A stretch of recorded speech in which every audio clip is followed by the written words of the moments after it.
Your mercy endureth forever.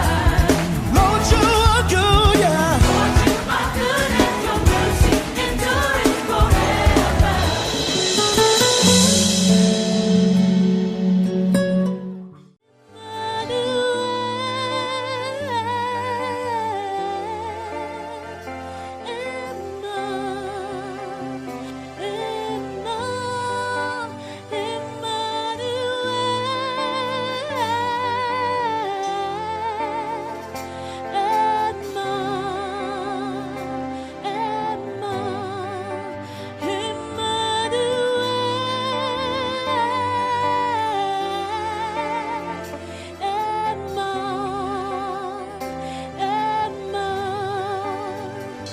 Je te loue, je t'adore, je célèbre le roi de mon cœur. Je te loue, je t'adore, je célèbre le roi de mon cœur et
Seigneur Dieu, bénis ta parole. Seigneur Dieu, parle à ton Église. Seigneur Dieu, parle à ton peuple. Seigneur, accorde-nous la force, l'intelligence, la sagesse, l'inspiration, la précision. Atteins les cœurs, Jésus, au moyen de ta parole. Déchire tout voile au niveau de l'intelligence. Je prends autorité sur toute puissance contraire, sur toute force de l'ennemi, au nom de Jésus. Père, je libère l'entendement de ton Église, que ta sémence soit plantée et ne soit point déterrée. J'ai ainsi prié, au nom de Jésus-Christ. Amen. Nous acclamons le Seigneur très très fort. Salue ton voisin de gauche et de droite. Amen. Nous sommes dans la joie d'être encore là pour vous apporter la parole de Dieu. Qui était là au premier culte? Ah, vous êtes très intelligent. Au premier culte, j'ai eu un sérieux problème. Mon iPad s'était planté jusqu'au bout. Et je n'avais pas pris le temps de mémoriser ma prédication. Donc au premier culte, j'ai prêché avec un iPad éteint. Et j'avais plus de 50 points. Tu t'imagines, tu ne peux pas retenir ça dans la tête. Le Saint-Esprit m'a aidé. Je me suis rappelé que 5, c'est seulement ce que j'ai prêché. Mais là, mon iPad est ouvert. Là, je vais prêcher 10 points. Alléluia. Et dans le cadre de l'homilétique, quand tu viens prêcher, fais l'effort de retenir ta prédication pour courir que kende. Alléluia. Et j'avais promis de parler aujourd'hui sur le projet, sur la procrastination dans les projets. Mais il y a vraiment un grand fardeau dans mon cœur ces derniers temps sur les divorces.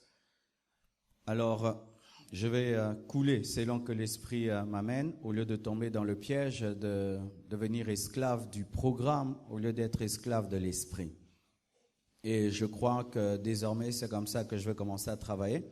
Lorsque j'ai un grand message, je le prêche jusqu'à ce que je le finis, sans respecter le culte des familles, de sainteté, de puissance, de projet. Quand j'ai fini, et je reviens au programme normal, de peur de ne pas terminer et de toucher toute la substance du message. Amen. Je crois que c'est très important aujourd'hui dans l'Église de parler du divorce.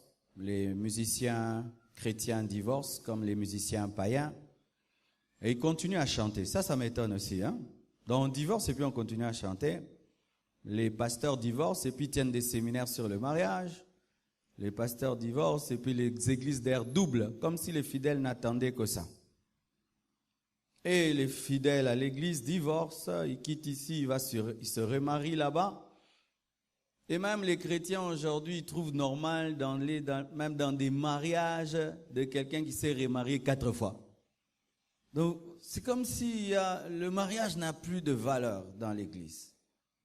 Mais les gens prient tous les jours demandant à Dieu le mariage. C'est pourquoi nous allons continuer ce matin et même le dimanche prochain jusqu'à ce que je vais épuiser ma matière. Et puis nous allons faire un livre et nous allons revenir à la normale. D'accord? Pour les célibataires très très spirituels qui pensent qu'à l'église il faut toujours qu'on parle des anges, du Saint-Esprit, bon, sachez que vous êtes déséquilibrés, c'est pas vrai. Tu peux connaître la Bible comme tu veux. Si tu es malheureux dans ton mariage, tu auras même du mal à ouvrir la Bible. Tu peux être un homme de prière, mais si tu es malheureux dans ton mariage, tu auras du mal à prier. Prenez ça très au sérieux. Amen. Et celui qui te parle, c'est un homme de prière, un homme qui aime les anges et l'onction. Mais si je prends mon temps de te parler du mariage, sache que c'est important. Amen.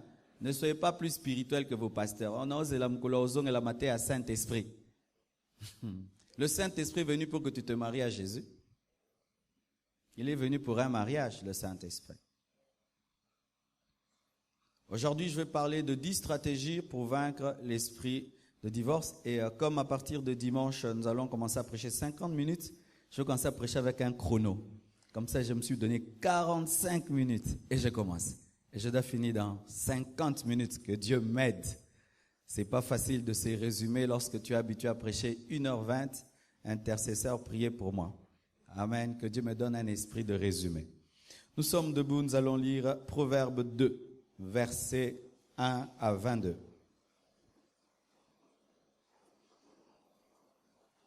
Proverbe 2, 1 à 22.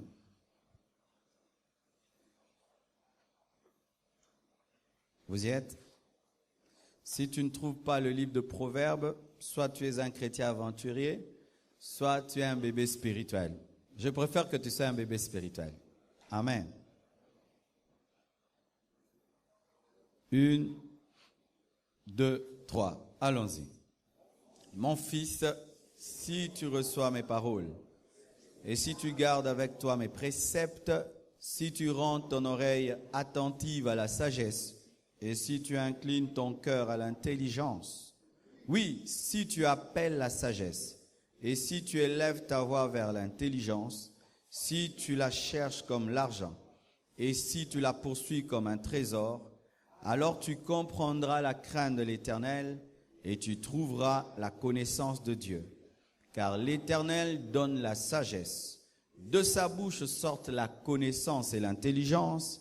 Il tient en réserve le salut pour les hommes droits, un bouclier pour ceux qui marchent dans l'intégrité, en protégeant les sentiers de la justice et en gardant la voie des fidèles.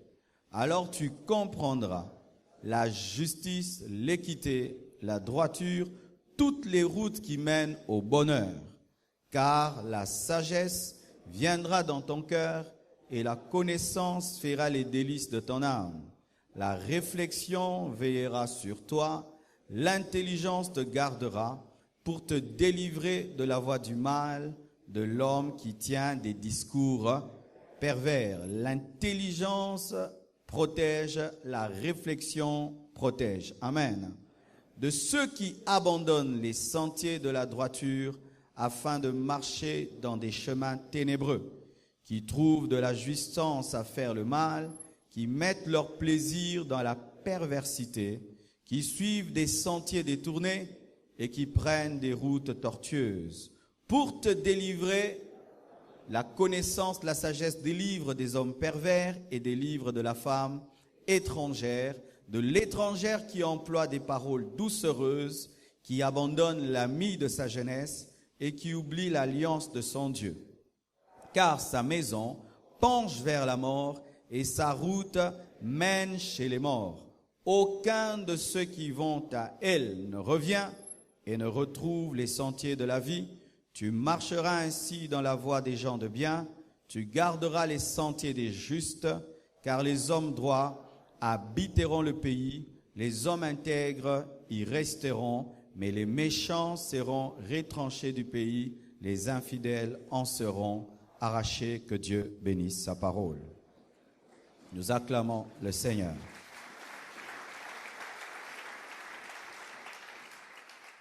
Bien-aimés, en lisant Proverbe 2, nous nous rendons compte que, comme arme spirituelle, nous n'avons pas que le sang de Jésus-Christ, nous n'avons pas que le feu, nous n'avons pas que le nom de Jésus, mais nous avons l'intelligence, nous avons la sagesse, nous avons la réflexion.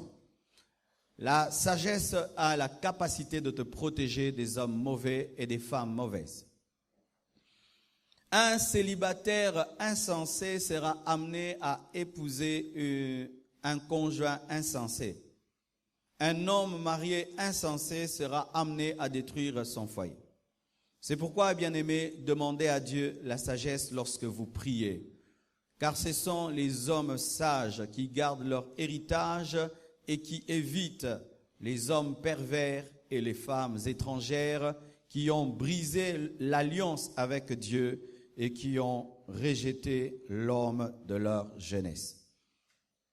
C'est pourquoi depuis que nous avons commencé ce séminaire, nous parlons en termes de sagesse. La sagesse vient de la parole de Dieu, elle vient du Saint-Esprit, elle vient de l'expérience, elle vient de l'observation comme l'Ecclésiaste. Et aujourd'hui, je vais parler de 10 stratégies pour vaincre l'esprit de divorce sur base de la parole, sur base de l'observation, sur base de l'intelligence, de la sagesse, sur base de l'expérience. Mais avant tout, je vais répondre rapidement à quelques questions.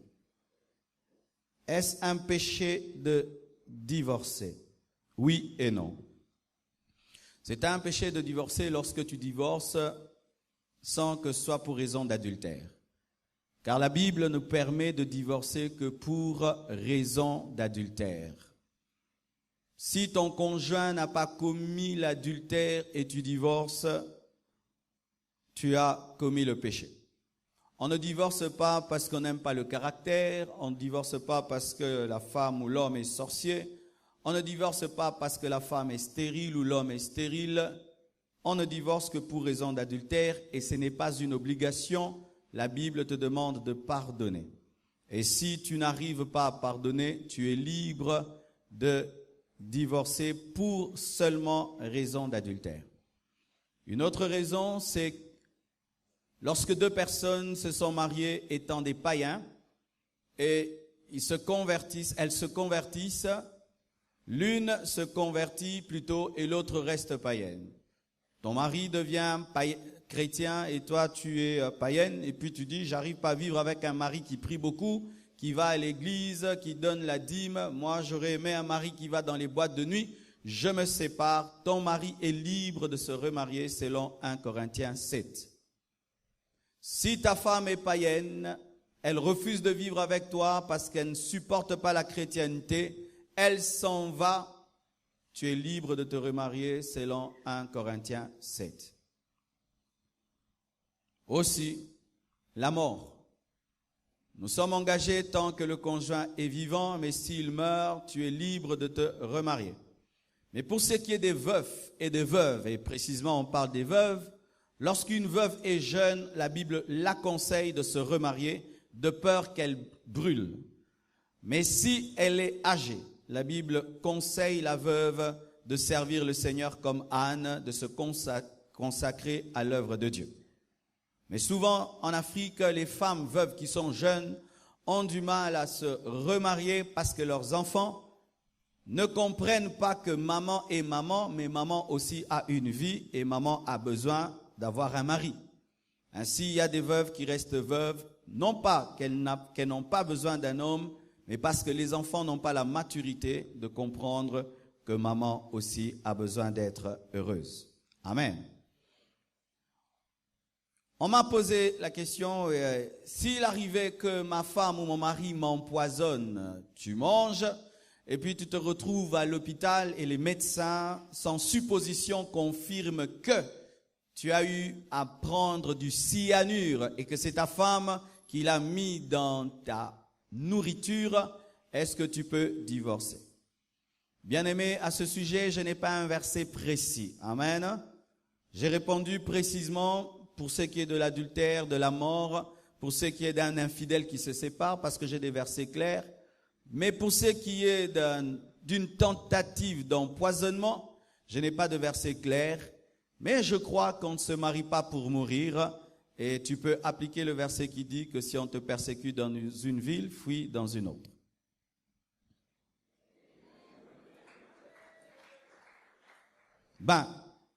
Je suis pasteur.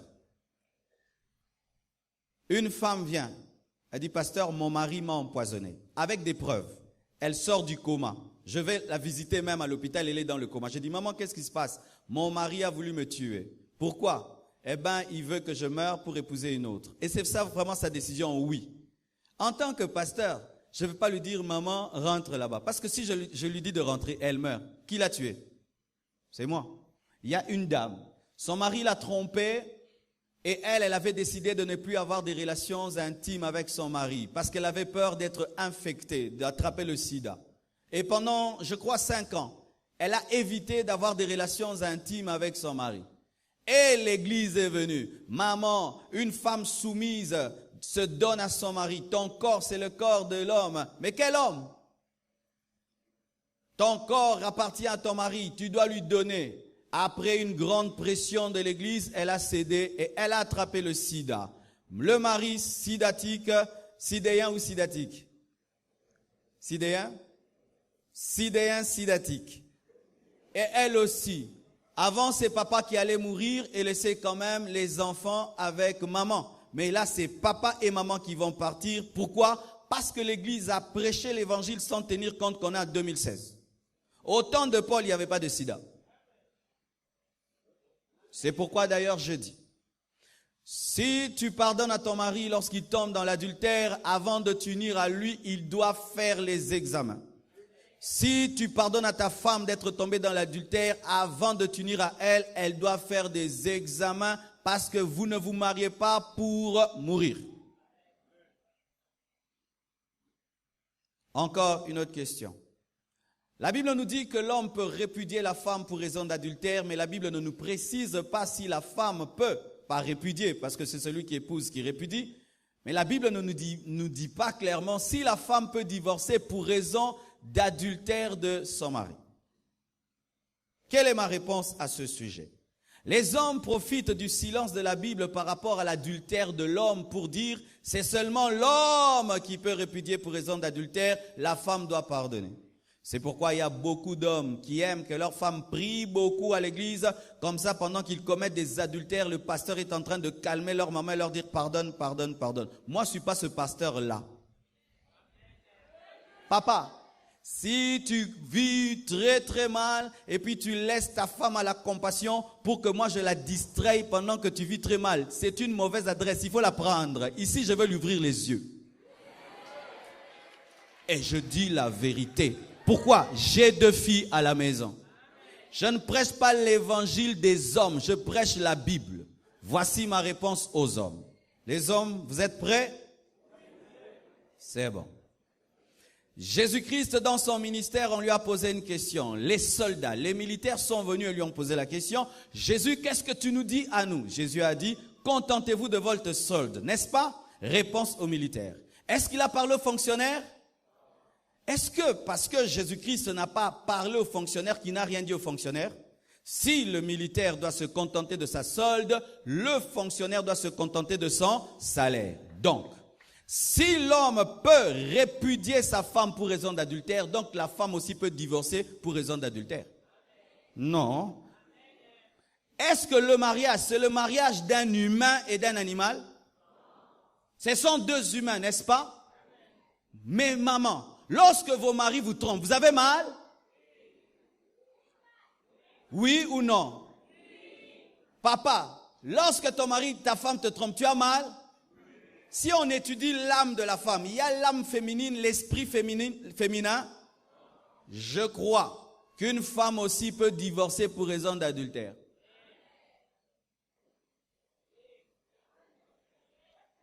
Les hommes veulent me tuer. J'ai entendu ce qu'un homme a dit. Et les enfants? Ah bon, ce sont seulement les enfants de ta femme. Les femmes, elles doivent rester pour les enfants. Mais papa, tu peux aussi rester pour les enfants? Est-ce que les enfants ont seulement besoin de Blanche? Ils ont aussi besoin de papa. Alors papa, pardonne à ta femme pour les enfants, comme maman pardonne pour les enfants. Parce que ce sont les enfants de papa et de maman. Sinon, si les enfants deviennent des millionnaires, ne viens pas réclamer la dot. Ne viens pas réclamer ta part. Des parents qui abandonnent les enfants, mais quand c'est la dot, azamwa nanga. Alléluia. Je sais que je vous trouble, mais moi je lave la main. Je dis la vérité. Pourquoi les mamans restent-elles dans le foyer malgré l'adultère? Vous savez pourquoi? Elles ne restent pas parce qu'elles aiment trop les enfants. Elles ne restent pas parce qu'elles ont beaucoup d'amour plus que nous. Non, la plupart des femmes ne savent pas où aller. Où irais-je? Que ferais-je sans toi? Que serait mon histoire? Mais c'est une chanson chantée à son mari. Elle ne peut pas rentrer chez elle. Alors elle reste là. Mais ce n'est pas parce qu'elle aime. C'est pour sa propre survie. C'est pourquoi lorsqu'elles ont l'argent, elles partent ou elles ne partent pas. Quand elles ont le boulot, elles partent ou elles ne partent pas. Donc maman aussi ne mentez pas que c'est pour les enfants. C'est pour vous-même que vous restez. Parce que quand vous avez l'argent, quand vous avez les moyens, il m'a trompé, je m'en vais parce que tu as une maison, une voiture. Mais quand tu n'as pas de maison, parce que quand tu n'as rien, tu restes, tu dis pour les enfants. Non, c'est pour toi-même.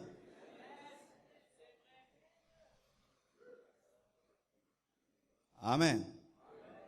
Une dernière question avant de prêcher.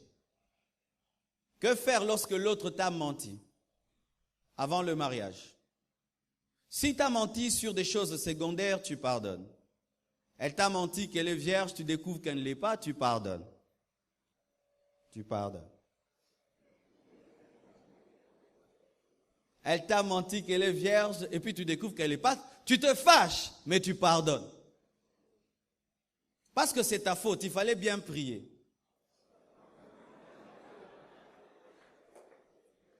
Mais si l'autre t'a menti sur des choses fondamentales, tu ne savais pas qu'il était déjà marié, et puis tu l'épouses, et puis tu découvres qu'il avait déjà une autre femme, c'est un divorcé, mais pas pour des raisons bibliques, tu as le droit de divorcer. Amen. Tu te rends compte, non, j'ai divorcé. Pourquoi tu as divorcé? Ah, ma femme, je ne l'aimais plus, et puis j'ai décidé qu'elle parte. Et puis tu m'as épousé. Tu dois sortir de ce mariage-là, parce que c'est un mensonge. Tu ne savais pas qu'il avait 7 enfants. Et tu entres, tu trouves des enfants. C'est trop fondamental. Parce qu'une alliance se fait sur base de la confiance. Alléluia. Sachez ceci. Pour ce qui n'est pas clair dans la Bible, nous utilisons seulement la sagesse. Priez aussi que Dieu vous parle. Amen. Priez aussi que Dieu vous parle. Parlons des 10 points de ce matin. Acclamons le Seigneur.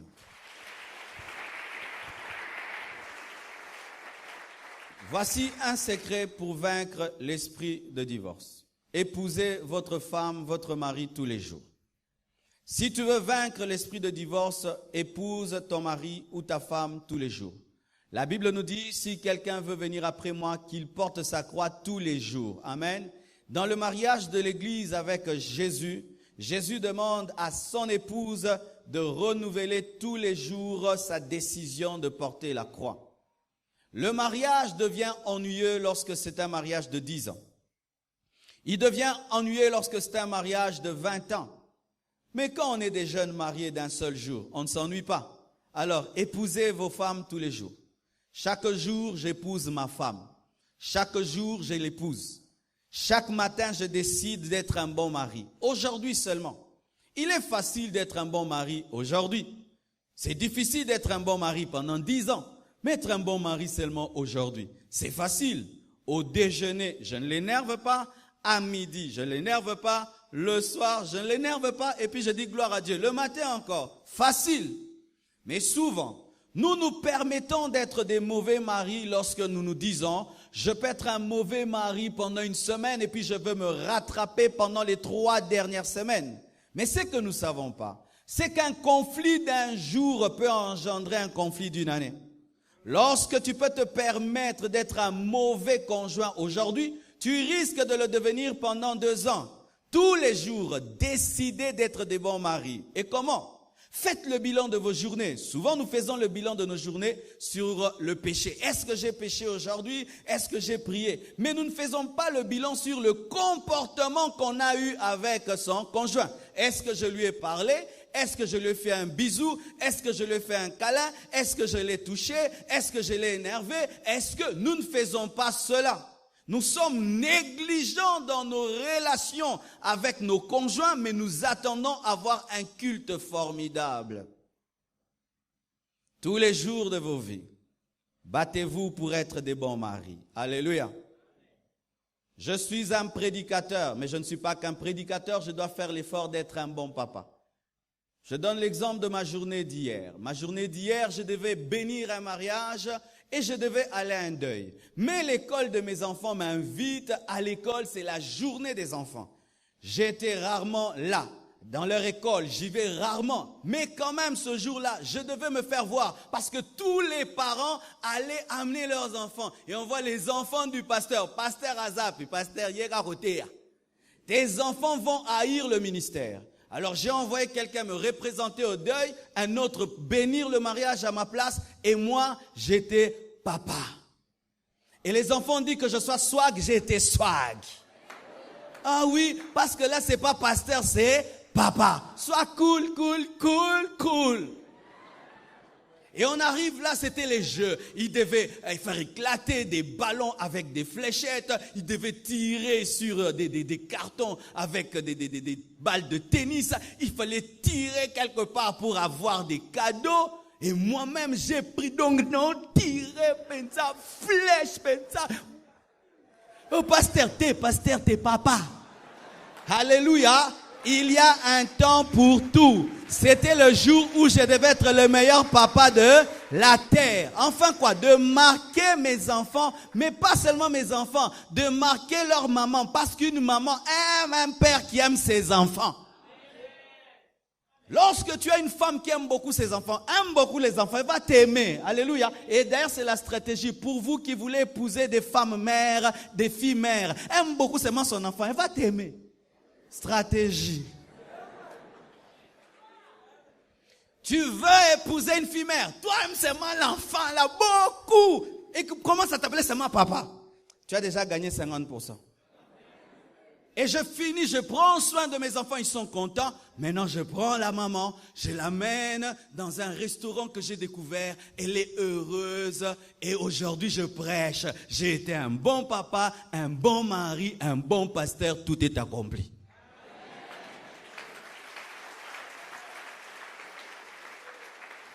Est-ce que c'est difficile de taper dans un ballon?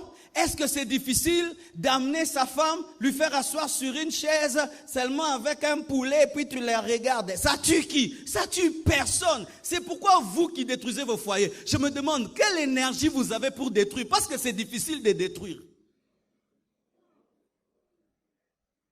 C'est si simple d'être un bon mari. C'est si simple. Vous savez pourquoi vous n'arrivez pas à être des bons maris? Parce que vous vous compliquez trop la vie. Trop la vie. On devait tourner au ballon. Moi, ça me tourne ensemble quand même. Ensemble. C'est pourquoi vous entendez des mamans pasteurs qui disent à leur mari, moi j'ai épousé un homme, je n'ai pas épousé un pasteur. Si tout le temps tu es dans ton travail, PDG, un PDG, toujours PDG partout, même à la maison, PDG. Donnant des ordres tout le temps, même tout le temps, non, tu as toujours conscience. Nande mobali, nana le besoin mobilité.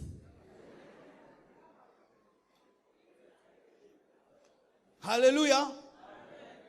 Tous les jours, épousez vos conjoints.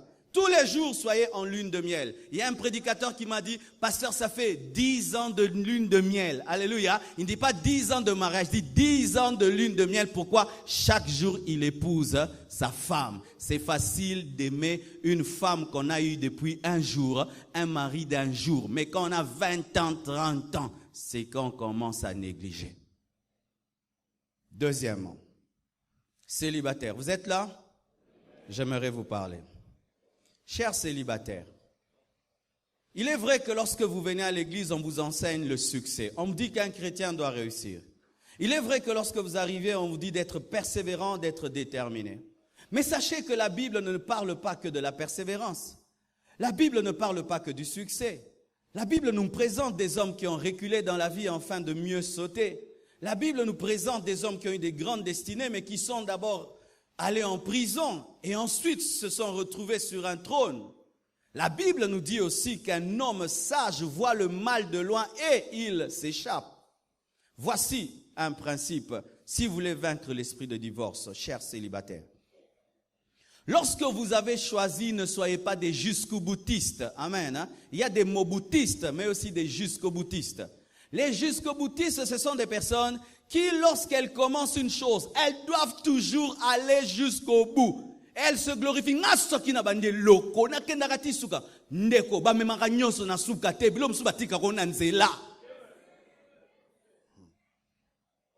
Frère, sœur, même si ton pasteur est au courant que tu es fiancé, si tu ne te retrouves plus, laisse tomber. Même si ta famille est au courant que tu es fiancé, si tu ne vois pas clair, laisse tomber. Ne vous mariez pas parce que vous avez peur du pasteur, parce que vous avez peur de la famille, parce que vous voulez sauver les apparences. Si même le jour où vous vous tenez ici et je vous dis, voulez-vous, et tu te rends compte que c'est une émission en noir et blanc, tu dis non. Tu dis non. Mais il y a des gens qui, lorsqu'ils commencent, ils doivent aller jusqu'au bout. Même s'il ne se retrouve pas, même s'il est en train de souffrir dans ses fiançailles, il continue jusqu'au bout. Tu sens que même quand il se marie, il est en train de mourir. Et tu pries, Seigneur, qu'ils disent non. Oui. Pourquoi? Papa le sait, maman, si je m'arrête là, ma famille, bien-aimés, décevez vos familles pour être heureux des fois. Décevez des fois l'église pour être heureux. Ça paraît bizarre comme prédication. Mais moi, je ne veux pas battre les records des mariages bénis. Je veux des couples heureux. Même si je vais te suspendre, tu es suspendu, mais tu es délivré. Donnez-moi la main. Qu'est-ce qui arrive souvent? Souvent, les frères et sœurs, lorsque tu es à côté du pasteur, les gens commencent à utiliser un chantage. Le pasteur, le pasteur. Le pasteur, oui, le pasteur. Mais ce n'est pas le pasteur qui vivra avec toi dans le foyer. Ne soyez pas des jusqu'au-boutistes. L'homme qui me connaîtra en premier, ce sera l'homme que je vais épouser. Un aventurier te connaît et puis tu dis, sera l'homme de ta vie. Si j'ai un enfant avec un homme, c'est lui que je vais épouser. Alors si c'est un Kuluna qui t'a fait un bébé, tu vas l'épouser. Ce sont des principes qui paraissent être des principes de sagesse, mais qui ne sont pas des bons principes. Le jusqu'au-boutisme tue lorsque tu sens que tu es en train de te tromper, mais en dépit de tout, tu t'entêtes et tu continues parce que selon toi, si tu commences, tu dois aller jusqu'au bout. Non, les fiançailles ne sont pas les mariages. Tu observes dans les fiançailles et si tu ne te retrouves pas, tu as le droit de t'arrêter, quelles que soient les conséquences. Même si on va te haïr, au moins tu n'as pas divorcé. Au moins tu n'as pas divorcé. Alléluia. Troisièmement, pour les mariés, Si vous voulez vaincre l'esprit de divorce, apprenez à vaincre l'esprit de maman. L'esprit de maman, c'est ce démon qui est derrière l'argent. Ce démon qui contrôle les hommes au travers de l'argent. La Bible dit que l'amour de l'argent est la racine de tous les maux. Et je vous dis, l'amour de l'argent est aussi la racine du divorce. Il y a des couples qui ont des problèmes seulement parce qu'il y a l'argent. Quand il n'y a pas d'argent, tout va bien. Mais s'il y a l'argent à la maison, ce sont des conflits et des problèmes. De sorte que Dieu les garde dans la pauvreté.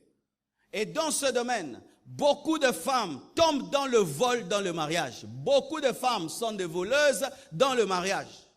Maman, lorsque tu prends l'argent de ton mari, sans qu'il le sache, à son insu, tu mets dans ce panier d'offrandes, tu as volé. Ne donnez pas des offrandes volées. Ne volez pas vos maris pour donner des dîmes à leur place. Ce mari ne donne pas, n'a kabelé les dîmes. Ne vole pas ton mari pour donner dans ta famille. Tu es en train de voler. Même si tu aides, tu es en train de voler. Beaucoup de femmes volent. Elle peut, ça c'est grave. Elle va acheter des rideaux ou des chaises qui coûtent 10 000 $. Elle s'entend avec le magasin qu'on dise que c'est 16 000 et elle présente à son mari une facture de 16 000, il est allié 6 000 à mi-ve. Molimo yaba fonctionnaire na libal.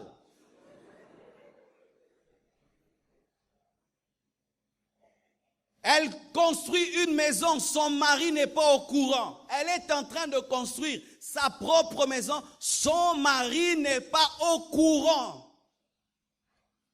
L'argent.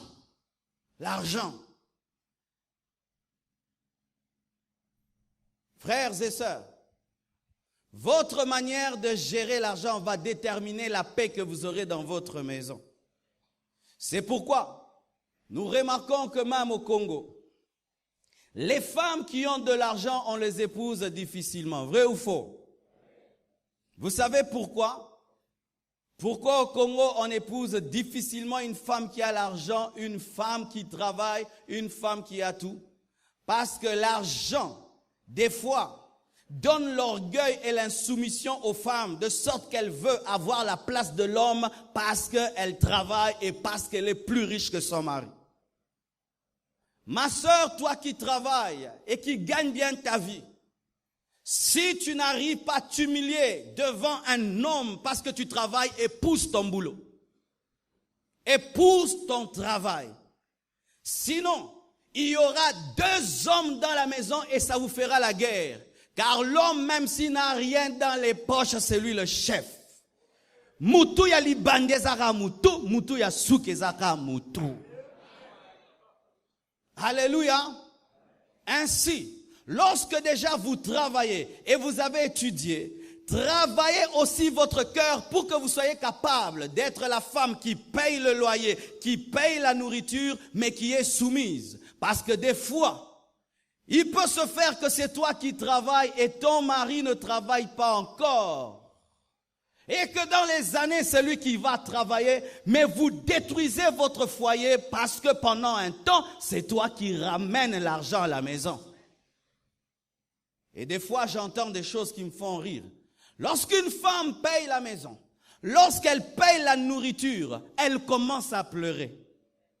Là, dans cette maison, c'est moi qui fais tout. Mais jamais un homme ne pleure disant, n'a foutu loyer, n'a foutu loyer.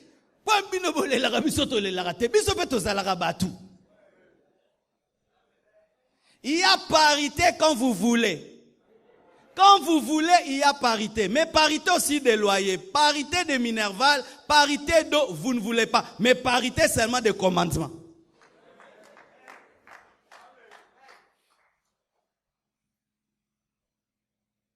Cher homme, si ta femme est milliardaire et tu es chômeur, va chercher le boulot. Tu es en danger. L'argent va détruire votre couple. Il y a des hommes qui cessent de se battre dans la vie parce que sa femme est riche, sa femme est une héritière, parce que sa femme vient d'une grande famille. Mais tu seras un gigolo dans le foyer et tu n'auras pas de l'autorité.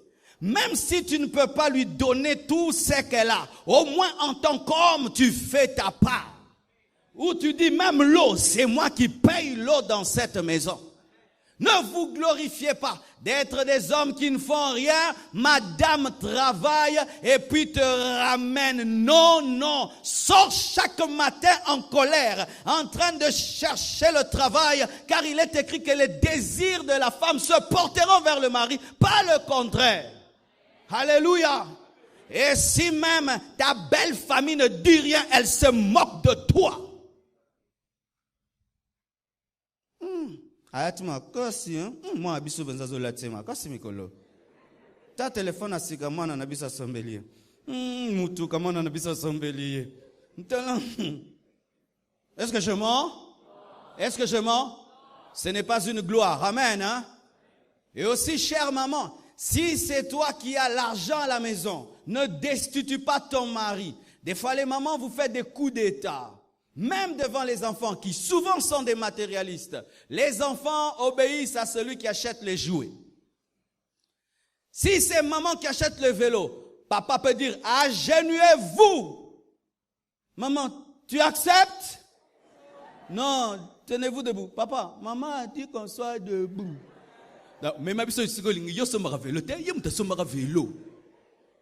Même si maman, c'est toi qui tiens la caisse, c'est toi qui as l'argent. Montre aux enfants que c'est papa qui est le chef. Pourquoi? Ils risquent de grandir étant déphasés. Et tes garçons, lorsqu'ils grandiront, ils auront du mal à exercer l'autorité parce qu'ils ont un virus, un déséquilibre causé par les parents. Donnez-moi la main. Lorsque l'homme est riche, la femme n'a rien, communauté de biens. Mais lorsque la femme est riche, l'homme est rien. Non, pas de communauté de biens. Séparation des biens ou bien communauté de biens réduite aux acquis. Pourquoi ça change quand c'est vous qui avez l'argent? Voici ce que je dis. Que ce soit l'homme ou la femme, lorsque vous êtes riche, l'homme ou la femme, c'est communauté de biens. L'argent de la femme, c'est l'argent du mari, et l'argent du mari, c'est l'argent de la femme. L'argent de la femme, ce n'est pas l'argent de sa famille.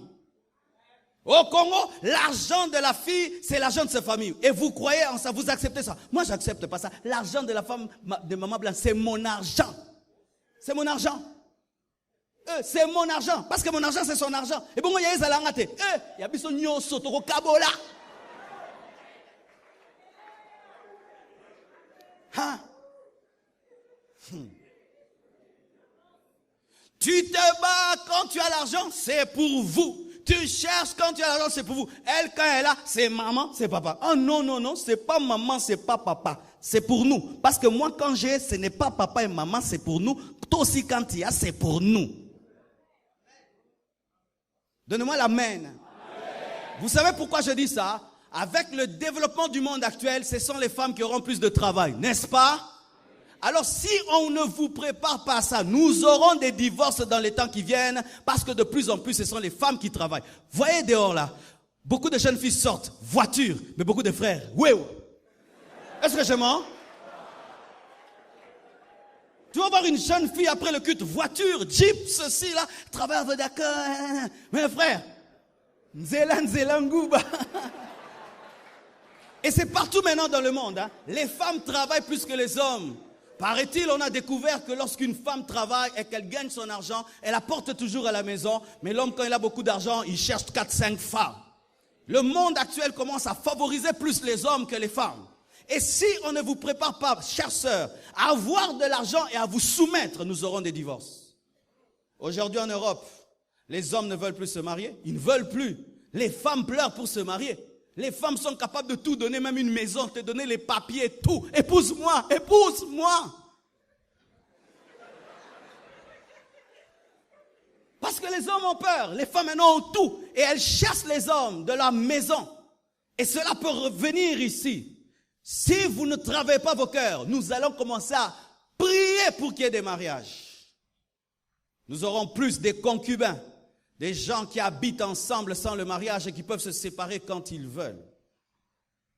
Car la maladie qui commence dans un coin de la terre finit toujours par se répandre. Alléluia. Une autre chose, soyez discrets. La Bible nous dit que lorsque Jésus-Christ a épousé l'Église, il a demandé à ses apôtres de rester dans la chambre haute afin de recevoir le Saint-Esprit. La chambre haute symbolise la prière, mais pas seulement la prière, ça symbolise aussi le lieu secret. Et dans un couple, il faut une chambre haute, il faut un lieu secret. Et c'est la chambre, votre chambre. Chers parents, chers couples, la chambre n'est pas seulement faite pour dormir, elle est faite aussi pour cacher les problèmes. Je dis toujours, les mariés sont presque tous comme des sorciers. Ouais, un sorcier, il s'envole la nuit. Le matin, il est en cravate, veste, tu ne sauras pas. Mais c'est envolé. Et les mariés sont comme ça. Ils peuvent venir au culte là, comme ça, ils te tiennent. Doudou, chérie. Mais bah, swanaki moko. Les mariés sont comme des fois les chaussettes dans les chaussures. Tu peux avoir des chaussettes trouées. Qui les saura? Tu vois seulement les chaussures, c'est joli. Mais bon, ouais, big. Ils ont tout beau comme. N'écoute pas, ils ont là, tiens, 3 pour y coca. Ne choisissez jamais les parents sur base des apparences. Oh, bah, ça n'a pas bise dans l'église. Et moi, ça va bise en mascarade. Bah, chaussettes trouées couvertes par des belles chaussures.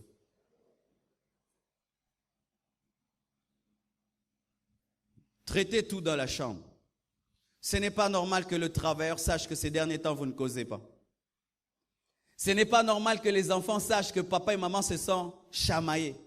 Certains parents même se chamaillent devant les enfants. Et d'autres mères, lorsqu'elles se sentent faibles, elles commencent même à se confier aux enfants. Votre père me maltraite. Qu'est-ce que tu sèmes dans le cœur de cet enfant? Et des fois même un petit enfant de 5 ans, il est au courant que papa maltraite maman. Les enfants savent que papa et maman sont en train de se battre. Les enfants savent que ça fait 1 mois que maman dort au salon, papa dans la chambre. Les travailleurs le savent. Et vous savez, les travailleurs causent entre eux. Ils sortent dehors.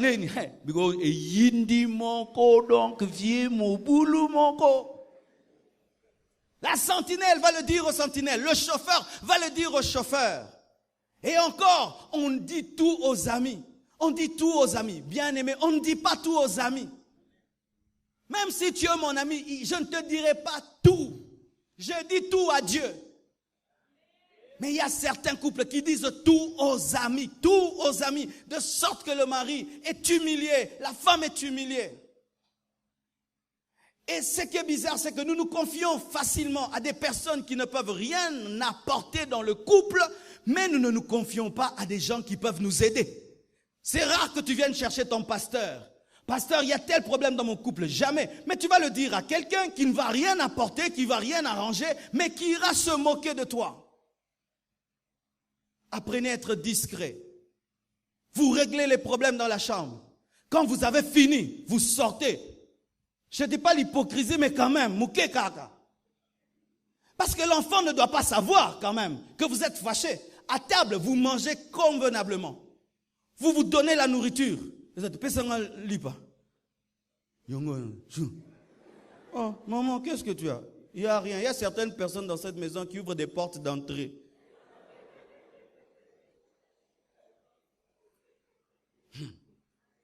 Alléluia. Une fois, j'étais allé quelque part, devant moi, la dame a un enfant de 12 ans, 10 ans, tout. Et puis elle commence à parler de l'adultère de son mari. Ils avaient beaucoup d'enfants. J'ai cru que madame allait dire aux enfants de sortir. Non, devant les enfants, elle me disait que le mari est adultère.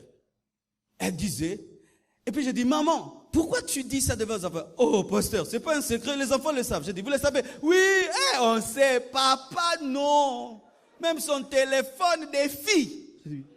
Et puis j'ai dit, mais qu'est-ce que ça? Et puis il dit, pasteur, tu vois maintenant ce que je vis dans cette maison. Il n'y a pas à profiter quand même à Kangio. Comment est-ce que vous n'arrivez pas à garder les choses? C'est souvent lorsque vous manquez de vie de prière. Quelqu'un qui prie se confie à Dieu. Mais quand tu ne pries pas, tu te confies à tout le monde. Payer la dette de satisfaire l'autre. Je ne veux pas entrer en profondeur. Mais sachez ceci, la Bible dit que chacun donne à l'autre ce qu'il lui doit. Amen. Dans le foyer, satisfaire l'autre est une dette. Lorsque tu ne satisfais pas ton mari, tu as une dette. Lorsque tu ne satisfais pas ta femme, tu as une dette. Et tu sais quand tu es dette, comment tu es mal à l'aise. Mais il y a des hommes qui ne satisfont pas leurs femmes et des femmes qui ne satisfont pas leur mari, mais qui sont à l'aise alors que c'est une dette. Beaucoup de couples divorcent à cause d'un conjoint qui ne trouve pas que c'est une dette de satisfaire l'autre. Tu vois, la dette, on est obligé de la payer. On est obligé de la payer. C'est pas que tu peux ou ne pas. Tu dois satisfaire l'autre. Et si tu n'y arrives pas, tu dois aller chercher d'autres personnes expérimentées qui sont des chrétiens, qui puissent t'aider à le faire parce que c'est sérieux. Amen. Et j'aimerais vous dire, je ne suis pas qu'un prédicateur qui va vous aider seulement à prier, qui peut aussi vous aider dans ce domaine-là. Les papas seulement. Les mamans, allez chez les mamans. Amen. Hein? Je ne suis pas seulement ton pasteur pour te prêcher. Surtout vous les jeunes célibataires. Quand ça ne marche pas, vous allez faire semblant pendant que vos couples sont en train de mourir, vos femmes sont en train de se plaindre et ça va nous faire dans 20 ans des divorces à l'église. Des divorces à l'église. Et je vous dis, c'est très sérieux, très sérieux. La plupart des infidélités dans les églises, ce sont des hommes insatisfaits et des femmes insatisfaites au nom de la spiritualité. Une année d'insatisfaction, 2 ans, 10 ans, 15 ans, ça rend nerveux et colérique. Ba réponse mususa ndambu ndambu ezala caractère tezala nyongo. Olobi bwe mwasa zongle bwe ka, olobi akacho ka, akacho bwe ka, abi futa nyongo, futa nyongo, futa nyongo.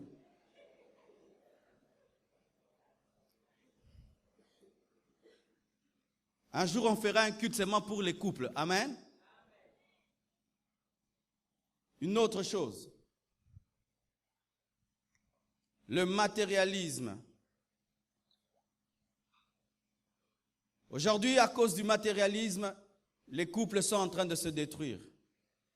Les femmes se comportent comme Israël. Dieu libère Israël de l'Égypte et veut les envoyer en Canaan. Ils commettent tellement de péchés et Dieu décide de ne pas aller avec eux, mais il propose de leur donner un ange, le lait et le miel, mais sans sa présence. Israël accepte, Israël le veut, mais Moïse refuse. Il dit, nous n'irons pas sans toi. Il a refusé le lait et le miel si l'Éternel, le mari, n'était pas là. Mais il y a aujourd'hui des femmes qui acceptent le lait et le miel, mais sans l'Éternel. Tu ne t'occupes pas de la vie de ton mari, pourvu qu'il te donne l'argent. Tu ne t'occupes pas.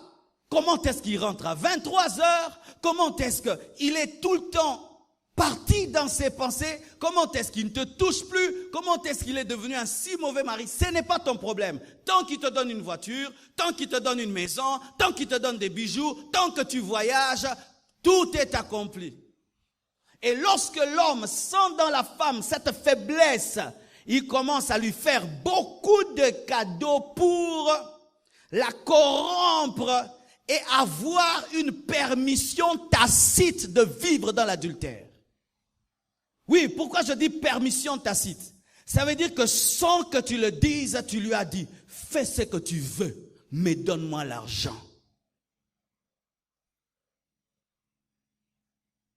Lorsque tu aimes le confort, plus que ton mari, ça va te tuer. Tu ne le surveilles pas, tu ne le contrôles pas. Parce qu'une femme, quand on la trompe, elle sent. Une femme, quand on la trompe, elle sent. Dieu vous a donné des détecteurs. Mais tes détecteurs te révèlent, cet homme n'est plus normal. Et les hommes turbulents, ils sont terribles. Quand tu l'as détecté, voiture, embrouillé détecteur. Voyage, $2000. Ah, nakangete. Et et tu le laisses. Il a une femme, 2 femmes. Un jour, il attrape le sida. Il t'infecte et vous mourrez parce que tu étais matérialiste. Ayez le courage de dire non, ta voiture à côté, tu viens d'où? Tes bijoux, non, pas de bijoux. Je veux ta présence. Oh, la maison, pas la maison, d'abord toi. Pourquoi tu penses que je suis venu dans le foyer pour avoir tes biens au lieu de t'avoir toi? Qu'est-ce qui a fait qu'Esther a été choisie? Pas seulement sa beauté ou qu'elle était juive. Elle s'est contentée de l'essentiel parce qu'elle voulait le roi. Elle savait que si elle a le roi, elle aura tout ce que le roi donne. Chère maman, les hommes d'aujourd'hui sont devenus très stratèges, surtout lorsqu'ils fréquentent des païens. Ils te donnent tout le confort. Ils t'envoient même aux États-Unis, ils t'envoient en Afrique du Sud, ils t'envoient partout pour que tu te laisses tranquille. Imagine un homme qui fait de son mieux au voyage Nabana. Non, je vais rentrer dans un mois. Oh, que c'est la bien terre. Pas tout ce qui va où mais là, maman, il faut vivre ti neige au mon neige. Mon balou malamoué, ni na mon neige. Non, mon neige, va petit que les kimia. Alléluia. Et je termine en disant ceci. Cher homme, lorsque tu commences à tromper ta femme, tu dois arriver à t'arrêter. Amen. Même si elle ne t'attrape pas, même si malgré cela, il y a la paix, tu dois être capable de revenir à la normale. Le fils prodigue est tombé dans la prostitution, mais un jour il a décidé de rentrer à la maison. Car l'adultère d'une semaine peut devenir l'adultère d'un mois. L'adultère d'un mois peut devenir l'adultère de 10 ans. Cher homme, si tu trompes ta femme, même si le pasteur ne le sait pas, même si ta femme t'a pas attrapé, même s'il n'y a pas de preuves, mais tu sais que je la trompe, même si on te donne l'honneur et le respect, mais toi-même tu sais que tu la trompes, arrête-toi. Arrête-toi avant qu'il ne soit trop tard, avant que Dieu t'humilie. Arrête-toi. Et lorsque vous priez dans une église qui prêche la sainteté et vous vivez dans l'adultère, vous serez humilié un jour. Vous savez ça? Vous serez humilié un jour. Dieu vous confondra pour vous montrer qu'on ne se moque pas de lui. Et lorsque vous êtes des célibataires, mais vous avez l'esprit d'impudicité, et vous ne changez pas, Dieu vous confondra parce que tu ne peux pas côtoyer la vérité tous les jours et t'en sortir si tu ne te conformes pas. Un jour, il te confondra. Tu iras très très loin commettre le péché, là où personne ne peut être. Mais c'est là qu'on t'attrapera. Hier, quand je suis allé au restaurant, j'arrive, je vois un papa qui me reçoit avec beaucoup de joie. Il me reçoit avec beaucoup de joie. Et je finis de manger, il se présente, il dit, pasteur, je vous aime beaucoup, j'ai pris à l'église. Sikoyo, soki na yaki kosala mabe. Donc papa église muto yambinga. Nego, basi bakanga yo me, ba yebsote ke bakanga yo me, bakanga o kaka. Bakomoka na carnet abatu bakangema.